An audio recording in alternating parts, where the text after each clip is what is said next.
దేవుని నామానికి స్తోత్రములు. మీ అందరికీ కూడా ప్రభు పేరిట వందనములు తెలియజేస్తూ ఉన్నాను. మరి ప్రతిదినం లాగానే ఇవాళ కూడా దేవుడు మనతో ఒక మంచి వాగ్దానంలో మాట్లాడబోతున్నాడండి. కాబట్టి విన్న వాక్యాలు మీరు అనేక మంది మీరు పంపించండి. మరి వాళ్ళు కూడా దేవుళ్ళు ఎదుగుతూ ఉంటారు, అలాగే ముందుకు వెళ్తూ ఉంటారు. కాబట్టి ఇవాళ దేవునికి వాగ్దానం ఏంటో చూస్తే కనుక కీర్తనల గ్రంథము 103వ కీర్తన మనం తీస్తే 103వ దావీదు కీర్తన మనం తీస్తే 13వ వచనం మనం చదువుకుందాం. 103వ దావీదు కీర్తన 13వ వచనం మనం చూస్తే, తండ్రి తన కుమారుల ఎడల జాలి పడినట్లు యెహోవా తన యందు భయభక్తులు గల వారి ఎడల జాలి పడనంటున్నాడు దేవుడు. ఎందుకండి మన మీద జాలి పడుతూ ఉంటాడు దేవుడు? నిజంగా ఎంత దేవుడు కృపగలిగిన దేవుడు, దయాదాక్షిణ్య పూర్ణుడు, ఎంత వినయము సహనం కలిగిన దేవుడు అంటే మన దేవుడు. మనం ఎన్ని తప్పులు చేసినా, మనం ఎన్ని పాపాలు చేసినా సరే కన్నీటి ప్రార్థనతో దేవుడి విశ్వాసంతో అడిగినప్పుడు దేవుడు ఖచ్చితంగా క్షమిస్తాడు. మన మీద జాలి చూపిస్తాడు దేవుడు.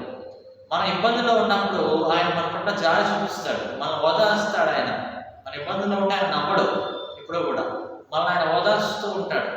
ఈ రోజుల్లో ఈ కాలంలో మనుషులు ఎవరంటే జాలిపడేది? అంతెందుకు, మనమే ఒక ఉదాహరణ తీసుకుందాం అనుకోండి.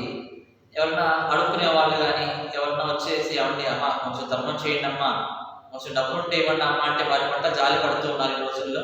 లేదు, వెళ్ళిపోండి అని చెప్పి వాళ్ళని చీ కొడుతున్నారే కానీ వారి సహాయం చేసే వాళ్ళు చాలా తక్కువ మంది. ఎందుకు అలాగా అనుకుంటూ ఉన్నారంటే కనుక డబ్బు గర్వము పిచ్చి వచ్చేస్తుంది మనుషులకి కదండి. పిచ్చి వచ్చేస్తుంది మనుషులకి. సహాయము చేయాలి. దేవుడు మనకి ఇచ్చిన దాంట్లో మనం ఇతరులకు ఏం చేయాలి? సహాయం చేయాలి. ఇతరుల మీద మనం జాలి పడినప్పుడు మన మీద దేవుడు జాలి పడతాడు. ఇతరులకు మనం సహాయం చేసినప్పుడు దేవుడు మనకు సహాయం చేస్తాడు.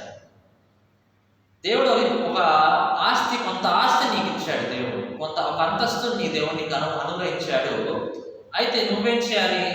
నలుగురికి నువ్వు సహాయకరంగా ఉండాలి. ఈ లోకంలో దేవుడు ఎలాగైతే ఎదుగుతూ ఉన్నావో 4 మంచి మాటలు అటువంటి ఇతరులకు చెప్పి వారికి సహాయం చేసే వాళ్ళలాగా ఉండాలి, సహాయపడే వాళ్ళలాగా ఉండాలి. కష్టం వచ్చినప్పుడు ఆదుకునే వాళ్ళలాగా ఉండాలి మనం కదండి. ఇంకా దేవుడిలో దేవుళ్ళు అవ్వండి. యేసుక్రీస్తు వారి లోకానికి వచ్చి ఎవరో తెలియదు, దేవుడికి పరిచయాలు కూడా లేవు వాళ్ళకి. యేసుక్రీస్తు వారు అంటే వాళ్ళకి పరిచయాలు కూడా లేవు. అటువంటి వాళ్ళందరికీ ఆయన సహాయం చేశాడు. సహాయం చేసి వాళ్ళకు ఉండే రోగాలు తగ్గించి వారి మీద జాలి చూపించి అలా స్వస్థపరిచాడు వారిని. సాధారణంగా తండ్రి తన కుమారుని మీద ఏం చేస్తుంటాడంటే జాలి చూపిస్తూ ఉంటాడు. చిన్నపిల్లలుగా ఉన్నప్పుడు మన తండ్రి ఏం చేస్తూ ఉంటాడు? ఎక్కడ పడిపోతున్నా సరే మనల్ని ఆయన కాపాడుతూ ఉంటాడు. ఎక్కడికి వెళ్తున్నా సరే, ఏ పని చేస్తున్నా సరే ఒక కన్నేమో తన పని వైపు ఉంచుకొని, ఒక కన్నేమో మన మీద ఉంచుకొని మనల్ని కాపాడుతూ ఉంటాడు మన తండ్రి.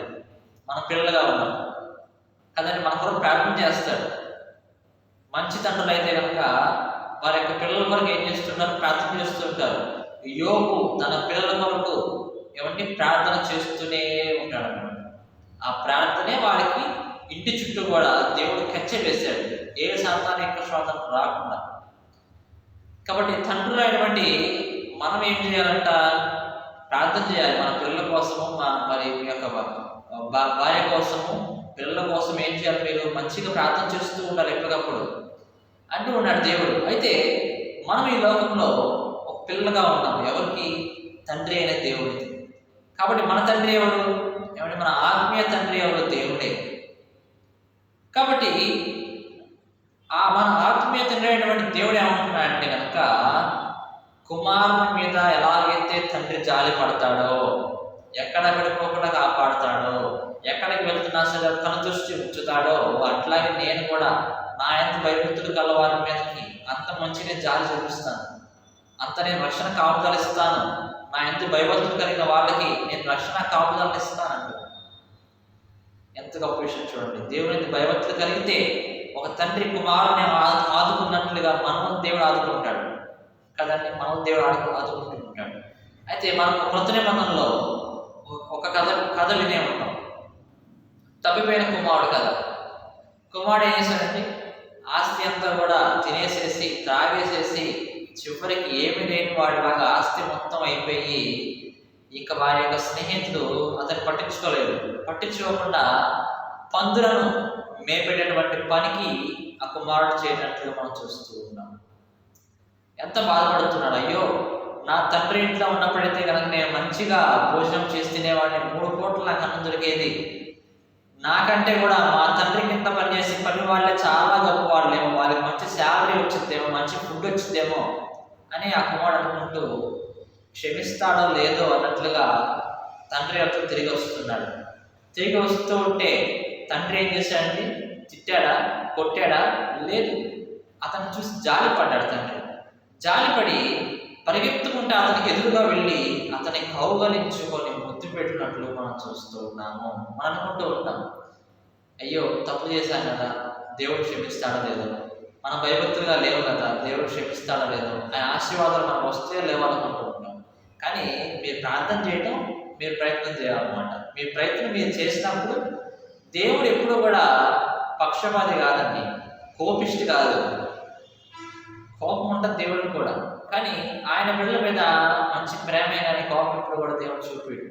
ఎవరో ఒకళ్ళు బాగా పాపాలు చేసే వాళ్ళ మీదకి ఏమైనా శాపం వస్తుందేమో, కానీ మన మీదకి చిన్న చిన్న తప్పులు చేసే వాళ్ళం ఏమండి?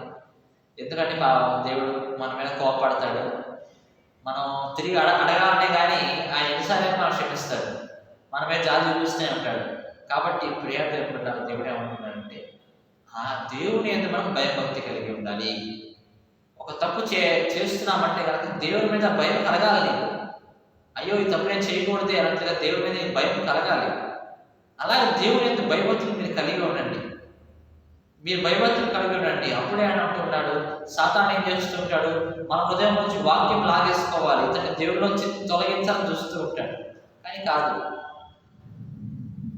కాదండి. మన యొక్క సమస్యను చూసి, మన యొక్క ఇబ్బందులను చూసి దేవుడికి మన యొక్క ప్రవర్తన చూస్తాడు. ఇతను భయభక్తులుగా ఉన్నాడా లేదా చూస్తాడు. చూసేసి అతని మీద జాలి చూపిస్తాడు.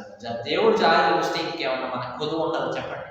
ఇప్పుడు హాస్పిటల్లో పేషెంట్ని చూసి డాక్టర్ ఏం చేస్తాడు? జాలి చూపించి మొత్తం చేస్తాడు అనమాట. అతనికి ఏమేం కావాలన్నీ కూడా చేస్తుంటాడు. అలాగే మనం కూడా పడి ఉన్నటువంటి మనం చూసి దేవుడు మన మీద జాలి చూపించి మనకి ఏవైతే అవసరతలు ఉన్నాయో, మనకి ఏవైతే అక్కర్లు ఉన్నాయో, అప్పుల బాధలు ఉన్నాయో వాటన్నింటినీ కూడా దేవుడు తొలగించి దేవుడుగా ఉంటుంటాడు.